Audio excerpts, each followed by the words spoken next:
Here we go. A very warm welcome to our virtual grand rounds in radiation oncology. You know our format. It has become a tradition already. Every first Wednesday of the month, we aim to present you the latest science, top speakers, and that in a very interactive format, being presented in only 30 minutes. Before we get started, many thanks to the societies again, which are supporting us and which have endorsed our virtual grand rounds, ESTRO, SATHRA, and the German Society for Radiation Oncology. And also a quick reminder that all our presentations are being recorded. So if you've missed any of these fantastic speakers here, you can just come to our homepage and look at them again. This month, we have a slightly different format. We will present you the updates and the most important findings in clinical trials from the annual ASCO meeting. But I would like to do some advertisement again because we have a fantastic speaker being set up for mid of July. So in 2 weeks already, Professor Chris Parker will present and discuss the Radicals HD trials, 2 simultaneous publications in the Lancet about androgen deprivation therapy in post-operative radiotherapy for prostate cancer. But now let's get started with the post-ASCO meeting. I guess all of you have seen some of the results already. What we aim to do here together with Professor Balantas, also from the Zurich University Hospital, aim for a critical appraisal from radiation oncologists for radiation oncologists. Because some clinical trials can be interpreted or maybe even need to be discussed from different perspectives. I will discuss the following 3 trials, and then we will have 4 other trials being presented by Professor Balantas. I will discuss the energy trial in oligometastatic non-small cell lung cancer. I will discuss the LAURA trial in osimertinib after radiochemotherapy for unresectable non-small cell lung cancer, and the Adriatic trial maintenance durvalumab in small cell lung cancer. We want to have that in interactive format, so please ask questions using the Q&A functionality in Zoom. So let's get started with the energy trial presented by Puneet Yanger. What is the background of this trial? You know that there's quite some excitement about oligometastatic disease. This is a comprehensive list of all phase 2 clinical trials which have been conducted in the field of oligometastatic disease, testing the addition of local treatment to standard of care systemic therapy. There's a consistent benefit being observed in the randomized phase 2 trials, and the benefit is actually quite large, with hazard ratio for progression-free survival ranging between 0.22 to 0.38, in particular in non-small cell lung cancer. However, you know we are lacking phase 3 trials, and chemotherapy, kind of a traditional systemic therapy, has been the backbone in almost all of these trials. So this was being addressed by the energy trial. It's a randomized phase 3 trial where patients were being screened which had metastatic non-small cell lung cancer, were treated with 4 cycles of induction standard of care systemic therapy, restaged and being eligible for the trial if they were without progressive disease, and had a maximum of 3 extracranial metastases. Randomization was 2:1 to SBRT to all sites, and maintenance systemic therapy versus maintenance systemic therapy alone. 218 patients were being randomized and stratified by histology and systemic therapy. You can see here the fractionation which has been applied, single fraction, 3 fractions, or 5 fractions. Doses rather low, I will discuss that later on. And the primary was being treated with 45 and 15. The primary endpoint was progression-free survival, and it was aimed to show an improvement of a hazard ratio of 0.630. These are key patient and treatment characteristics. The majority of patients were treated for 1 single lesion. More than 90% of the patients were indeed receiving immunotherapy or immunotherapy and chemo. There was response being observed in more than almost 60% of the patients for the primary tumor. And what is important, this is the number of lesions at baseline. It was median 2, but there was up to 25 metastases at baseline in the SBRT regimen. So these were patients which were responding and then achieved an induced oligometastatic state. Median follow-up was about 22 months. This is the primary endpoint being progression-free survival, and the experimental arm, including the local treatment, is on top, but the trial did not reach its kind of superiority. The hazard ratio was only 0.93. This is the kind of patterns of failure. There was, as you might expect, a lower kind of in-field failure, but also the time to new lesions was shorter in the intervention arm with a hazard ratio of 0.79. But progression-free survival was not statistically significant. In terms of toxicity profile, it was quite a toxic trial. Grade 5 toxicities in 6% in the maintenance phase as compared to 8% in the maintenance plus local consolidation. And there was also some increased rate in the radiation-induced pneumonitis, 1% versus 10% grade 3. So how to interpret this trial? What are the strengths and limitations?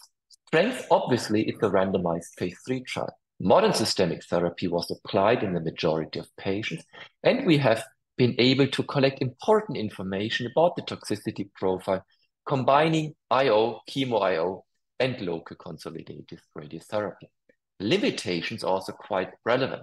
It was a heterogeneous patient population of patients having truly oligometastatic disease and patients which responded well to systemic therapy.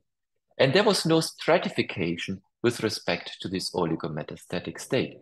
There might also be some imbalance in the baseline tumor burden. This 25 metastases in one patient, that was in the experimental arm, and there was no stratification again. Is progression-free survival the most relevant endpoint? Was repeat metastasis-directed therapy being allowed? We've learned this might be important from Danny Gomez's trial, and also the doses of SBRT were rather low, in the order of 40 to 50 gray, 2 gray equivalent.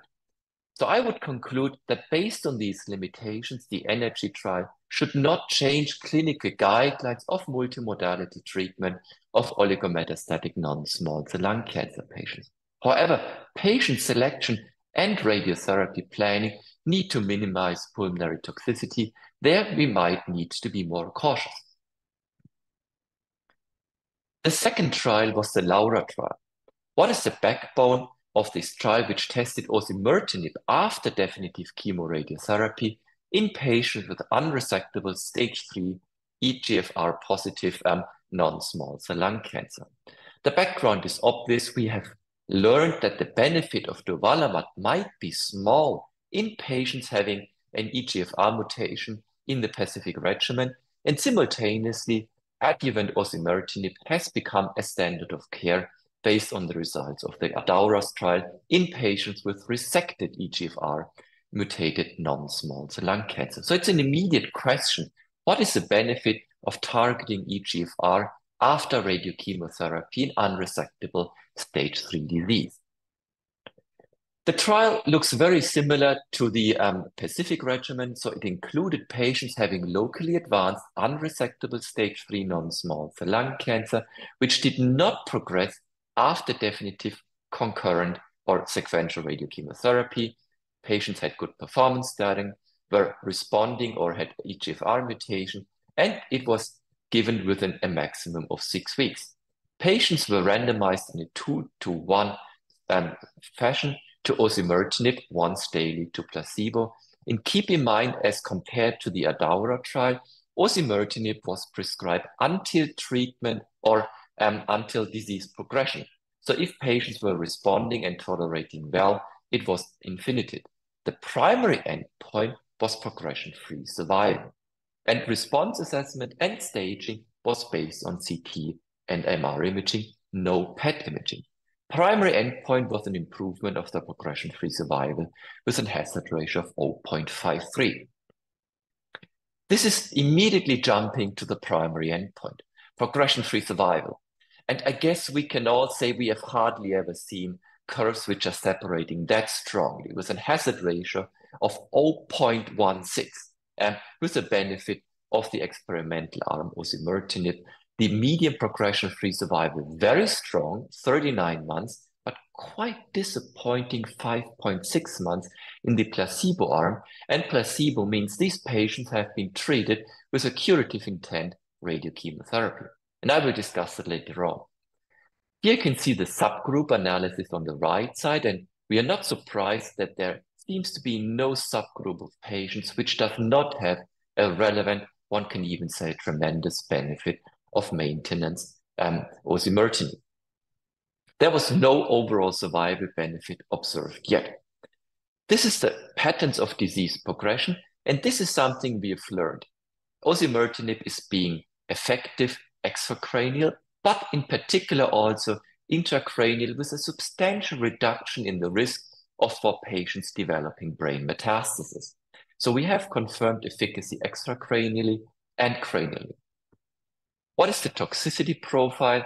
It is something we know, and it is something which is assuring us. There was kind of different, kind of heterogeneous data about the safety of combining osimertinib and radiation. It was constantly slightly higher toxicity in the experimental arm, any grade 3 adverse events, serious adverse events, but in particular, I was being relieved that the risk of grade 3 radiation-induced pneumonitis was low in both arms, 0% in the placebo and 2% in the osimertinib arm. So I would conclude that the safety profile is known and manageable. Let's come back to kind of the issue here. Why is that kind of difference being so large?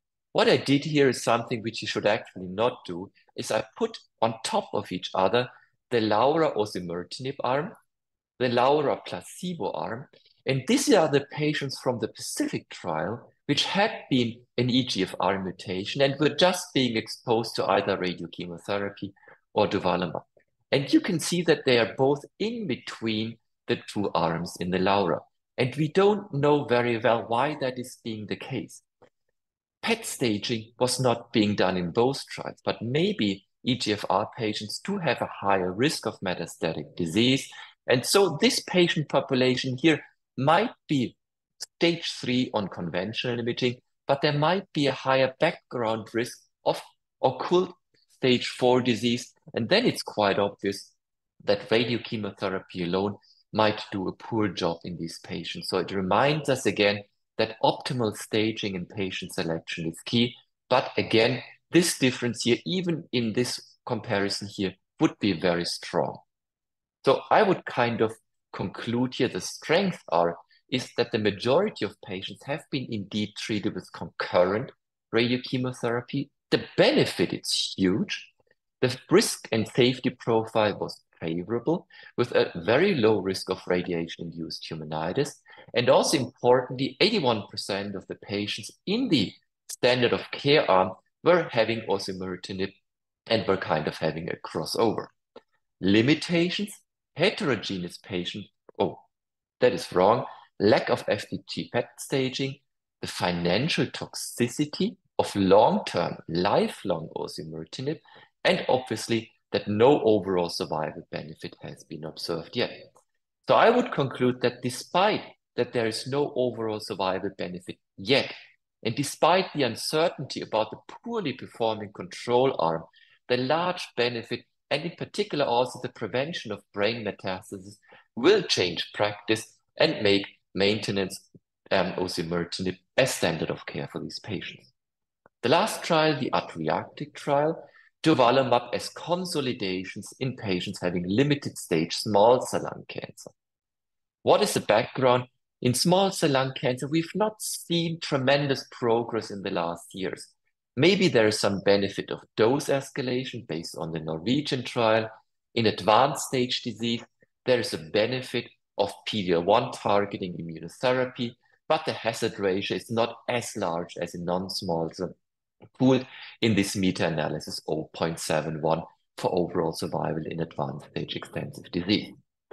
So the Adriatic trial tested in a similar fashion as the Pacific trial again, the value of durvalumab in patients having limited stage non-small cell lung cancer in stage 1 and 2 operable, which did not progress following concurrent chemoradiotherapy, PCI was being permitted, and it allowed also cisplatin and carboplatin, radiation once daily, twice daily.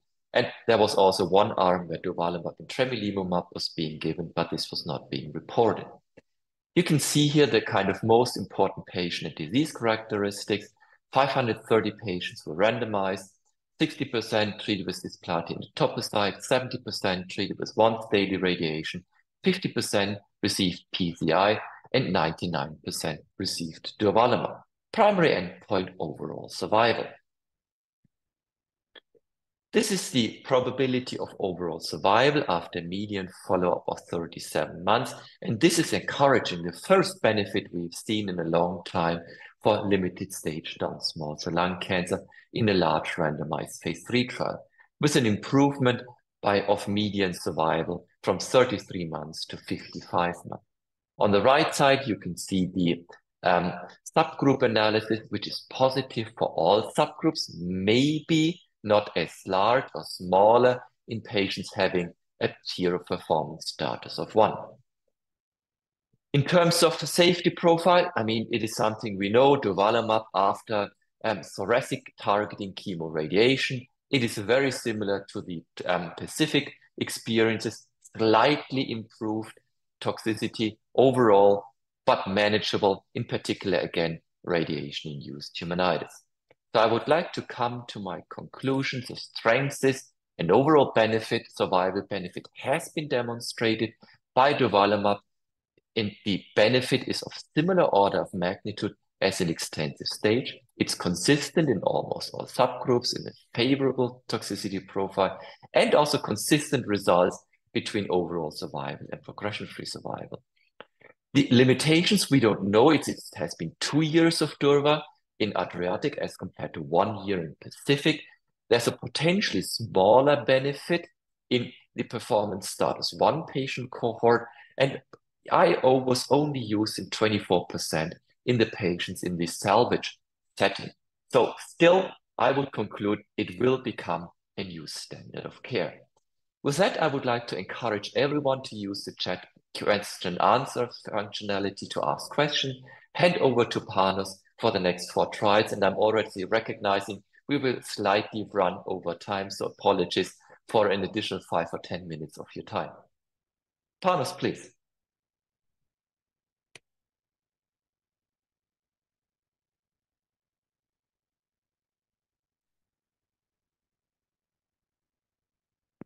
So, dear colleagues, thank you for the time you invest today, and greetings also from my side.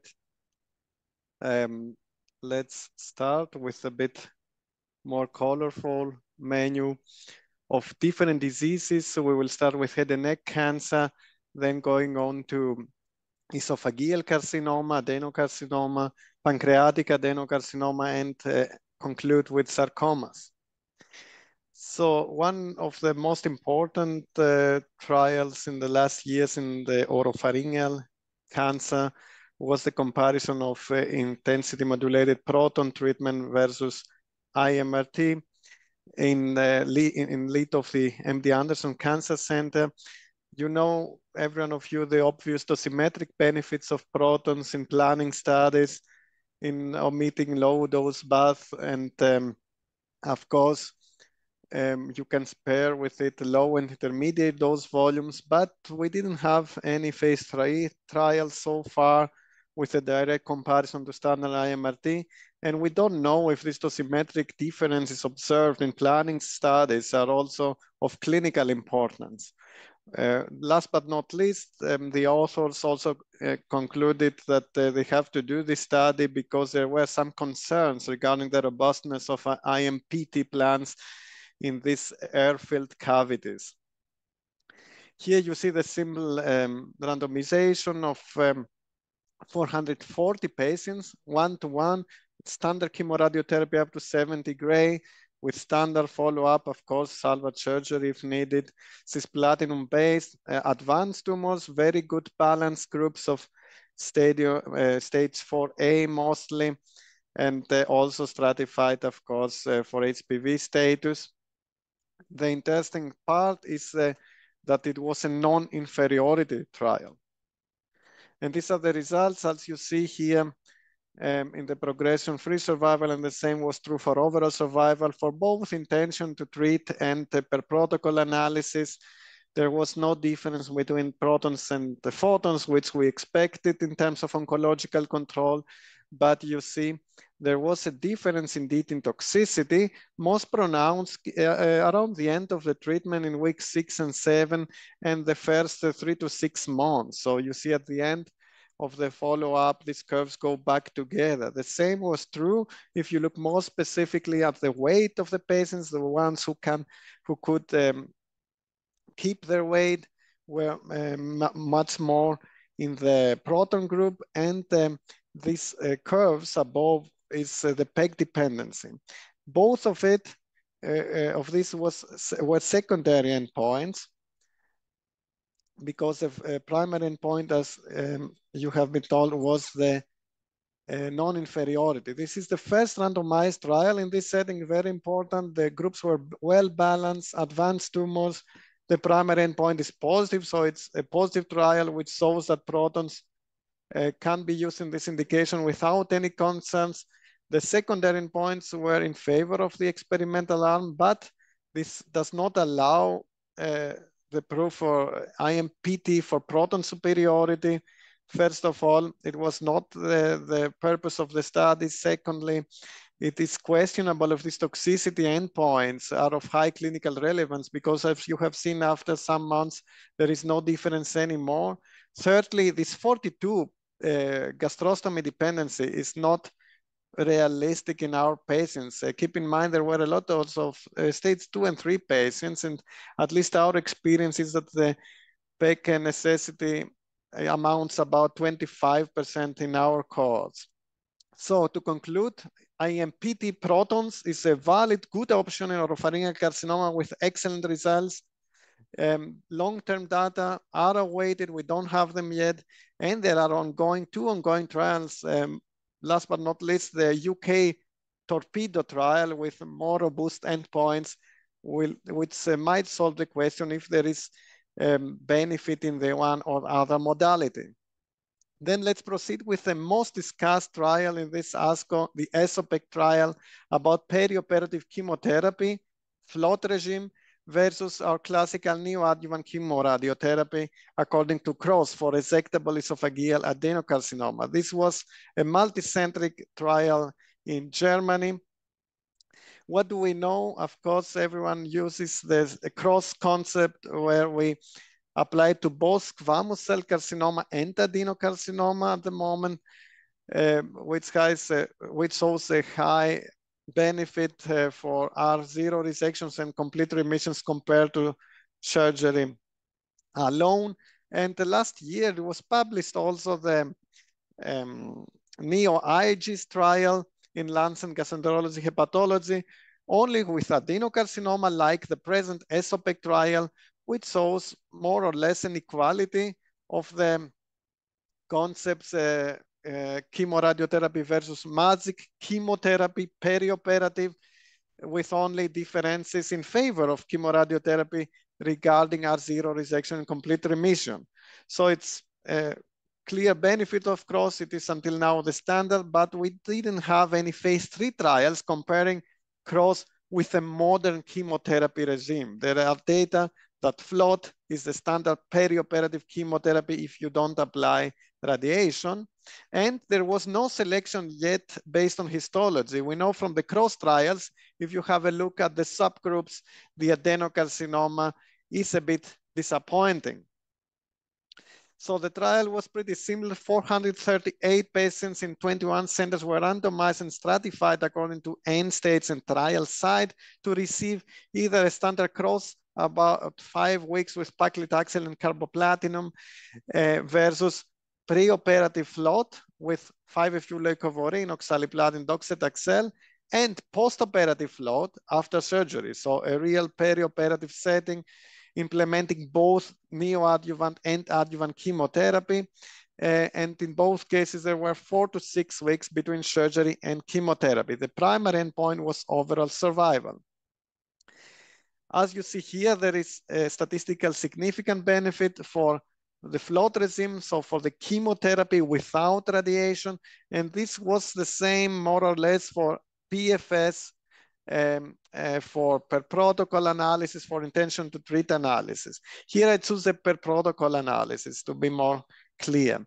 There is numerically not very much, but you see as the time advances, although very few patients, it seems to become larger. At the 3-year time point, it was about 6% with a hazard ratio of 0.7 in favor of perioperative float. So if you look a bit closer to the data, there are some differences. The main difference is that although almost every patient started the neoadjuvant treatment in both arms, only every 2/3 patients completed the cross regime. And it was mostly due to a lack of completion of the simultaneous chemoradiotherapy with carboplatin and Taxol. What is somewhat surprising, as we know, it's a really good tolerated regime. In contrast to that, in the float, more aggressive regime, 87% of the patients completed the neoadjuvant treatment. So a critical appraisal of the study now. It's a large, multicentric, high-quality randomized 3 trial. They utilized the most modern chemotherapy. There were well-balanced groups regarding the patient and tumor characteristics. It's very important that only adenocarcinoma was included in contrast to the cross trial. And there was a clearly positive benefit for overall survival. However, the chemotherapy compliance in the radiochemotherapy arm was very low. And we know this, firstly, does not represent the clinical reality. Secondly, it's very important, this simultaneous part, for the success of our chemoradiotherapy regimes. Another part that maybe does not represent our daily practice is that only 27% of the patients had ECOG of 1 or 2, and we know most of these esophageal patients are of high comorbidity in our daily practice. Third, and very important point, there was no implementation of current standard adjuvant immunotherapy. And you know, nivolumab in the adjuvant setting in patients after cross and resection is standard nowadays. To conclude, perioperative float is surely a new standard, if not the standard of care for esophageal adenocarcinoma. The regime might not be possible for our usual esophageal cancer patients with comorbidities. And if you look closely to the survival data, of course, we're not allowed to make any intra-study comparisons, but the neo-IG's data regarding survival and progression-free survival were not numerically not worse really than this ESOPEC data. Last but not least, we do not have a comparison of chemoradiotherapy and adjuvant immune checkpoint inhibition versus chemotherapy and adjuvant immune checkpoint inhibition yet. And it is a bit tricky how to integrate nivolumab, for example, in this setting. The next trial is about pancreatic carcinoma, large NRG trial randomized about the adjuvant situation. What do we know? Of course, gemcitabine in the adjuvant setting is of great benefit for the patients with a hazard ratio of 0.5 as chemotherapy. And the old data comparing chemotherapy versus radiotherapy or radiochemotherapy in this setting showed the detrimental effect surprisingly for radiotherapy regimes. But we know the radiotherapy applied in this old study was insufficient dose of all techniques, only 40 gray without RTQA. So there is no real modern study examining the role of adjuvant radiotherapy in the setting of resected adenocarcinoma of the pancreas. This energy trial included 546 patients, firstly randomized or registered. Both was eligible to receive between gemcitabine or gemcitabine erlotinib, which was really modern at this time as neoadjuvant treatment, excuse me. And if there was no progression of after 5 cycles, to randomize again to receive only chemotherapy or chemotherapy plus radiotherapy. In this case, the arm with erlotinib was closed after 2014, where we knew that there was no benefit of erlotinib, and there was an additional possibility opened after 2016 for patients to receive not only gemcitabine, but both a combined gemcitabine taxanerism or even FOLFIRINOX. The radiochemotherapy was standard adjuvant treatment of 50 gray, 28 fractions combined with 5-FU capecitabine with primary endpoint overall survival. As you see here, the vast majority of the patients received 67% gemcitabine and only very few combo gemcitabine. Unfortunately, although the trial opened at the end for FOLFIRINOX, no one received FOLFIRINOX, which is standard of care nowadays. And there were 83% of the patients resected R0. The vast majority had lymph nodes. The results show that although the radiochemotherapy had slightly more side effects, but not severe side effects, there was a clear benefit in disease-free survival for every patient, and even an overall survival benefit for lymph node negative patients. You see about 20%. I have no time to go into detail here, but if you check the New England publication about FOLFIRINOX of the PRODIGE group, the difference here, even for PN0 patient, is much, much less. And the overall survival of the patients is around 25%, even in the FOLFIRINOX arm. So as a side note. So an improvement of DFS was seen for all patients and OS for PN0 patients. This was a large multicentric trial. High quality standards for the first time in this setting required real-time prospective RTQA with plan review and approval. There was a very granular stratification of all important parameters, and was a good selection of only patients being non-progressive after surgery and chemotherapy. The primary endpoint was negative for the overall cohort, although there was a tendency shown, and main limitation, there was no FOLFIRINOX use. The trial is not practice changing for unselected patients. However, you have these fit young patients sometimes, which are PN0, and you know everything is going to be decided through local control and not through metastasis. And we have often older, frail patients with the inability to receive FOLFIRINOX after surgery. In this patient, radiochemotherapy should always be considered in a multidisciplinary setting due to the significantly improved outcomes.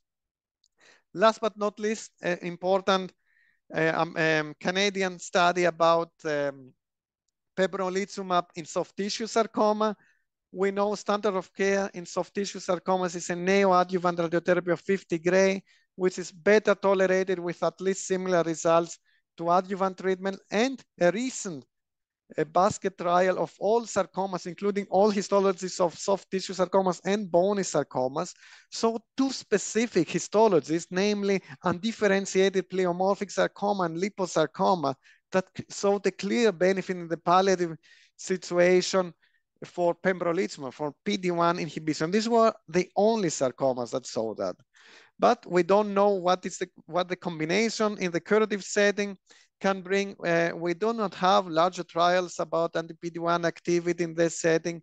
And we know most of the patients where we have a very good local control with the old Sullivan regime will metastasize without an effective systemic treatment.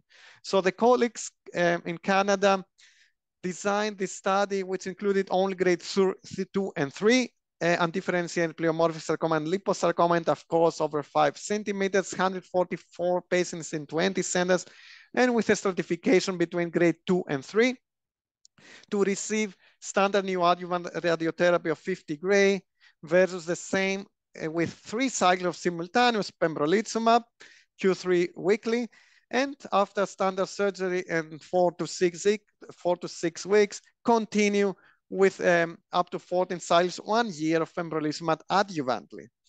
The primary endpoint was 2-year disease-free survival. And here you see how nicely the curves go to separate, with an estimated 2-year benefit of almost 20% for the pembrolizumab arm which is of course significant. And you see the patients and treatment characteristics were evenly balanced, and most patients had pleomorphic sarcoma. The pembrolizumab, of course, increased the grade 3 and 4 adverse events, but these were events that we know from immunotherapy. There was no unexpected toxicity. A clear hazard ratio, as you see for DFS. This is the first randomized trial for sarcomas in the curative setting since decades. This is a multicentric, high volume center study with clear experienced colleagues and with a central QA for pathology, very important for this tumor entity. There were only 2 histologies included, so selected based on a previous phase 2 trial, as you have seen, clear, simple design, implementing immunotherapy for the first time in this setting. Unfortunately, the trial was not powered for overall survival, which is difficult in these rare diseases, and it was not powered to differentiate it between 2 or 3 grade, so that we have seen, if you look at the subgroups in non-predefined analysis, that only in the high-grade patients was clear that they have a benefit. The trial, however, is practice changing. I do not expect a phase 3 trial in this rare disease, especially for grade 3 sarcomas where they have the greatest benefit, and the higher rates of toxicity reported after immunotherapy are expected, but there were no unexpected adverse events. Thank you very much for your time. Thank you very much, Panos. Thanks everyone for joining. We have a couple of questions in the chat, so please, if you would have any other or contribution or comment, please kind of put them in the question answering functionality. Olgun asked questions about the energy trial, about the selection of doses for the primary tumor. The primary was being treated in that trial with 45 grade 3. So I don't know the rationale for the design, but this dose appears rather low. It is true. Also, the doses for the metastasis have been low. Remember, it was a single fraction of 24 gray, 3 fractions of 33 gray. So all these doses were at the lower side, which can be seen as one limitation. There might be concerns about toxicity, which was the rationale, but also keep in mind that patients were being treated with maintenance systemic therapy, and it is obviously kind of easier to integrate radiation into a kind of this maintenance systemic therapy if the treatment is being short and well tolerated. The second question also by Olgun is about the kind of the question of the duration of osimertinib in the LAURA trial. Here I would like to kind of share my screen again and remind us of the ADAURA trial, which tested the maintenance of osimertinib in resected. And I think there's a rationale for kind of giving it for longer than 3 years. So what you can see here is the probability of CNS disease-free survival in patients having resected non-small cell lung cancer and being treated with osimertinib. And what you can see here is that after 3 years of exposure to osimertinib, there's a drop in efficacy. So patients do recur, and this is for the endpoint of CNS progression-free survival. The same is being observed for the endpoint of progression-free survival overall. So there might be a good rationale for giving it for a longer period of time. There's also the question of, is that a curative or palliative setting? I'm not sure we can clearly talk about curative and palliative here. Reminding us again, this is the Kaplan-Meier curve of the Pacific trial, where the 2-year survival in unresected stage 3 non-small cell lung cancer in patients having an EGFR mutation is 30% only. So these patients are treated in a curative intent, but the majority of patients actually will experience a disease progression, maybe also a reason and a rationale for giving osimertinib indefinitely long. It is associated with financial toxicity, no question and doubts about that. Last question which has been asked is about this magnitude of benefit being observed in the small cell trial in the Adriatic. Is it larger in early stages as a limited stage as compared to advanced? It's actually about the same. Here you can see the meta-analysis and the hazard ratio in the Caspian trial, IMpower trial, in Keynote trial, the large ones, was 0.7 something in the lowish 0.70s, which is about the same as in the Adriatic trial. So I would conclude the benefit of adding PD-L1 inhibition to limited stage and extensive stage non-small cell lung cancer appears to be rather similar. And with that, I would like to hand over to Panos answering the questions for the later talks. Thanks, Matthias. Although we're late in time, there are only 2 questions. The first one is a comment about the performance status of patients in the CROSS and ESOPEC trials. Yes, indeed, it was the same amount in the CROSS trial, but my comment was that the average patient that we see is not necessarily the patient that is fit enough to receive the FLOT regimen, both pre and post-operatively. That was the only comment. Regarding the sarcoma trial, there was no wound healing issue, not at all. Indeed, the dermatological toxicity was somehow increased, but almost exclusively G1 to G2, grade 1 to 2, dermatitis and pruritus, a lot of patients with pruritus. And the other toxicities were not really radiotherapy related. It was a fatigue, diarrhea, and hypothyroidism as expected from immunotherapy, also grade 1 to 2. And with that, I would like to close. We're at the end of this grand round lecture. Thanks for joining. Thanks for staying slightly longer.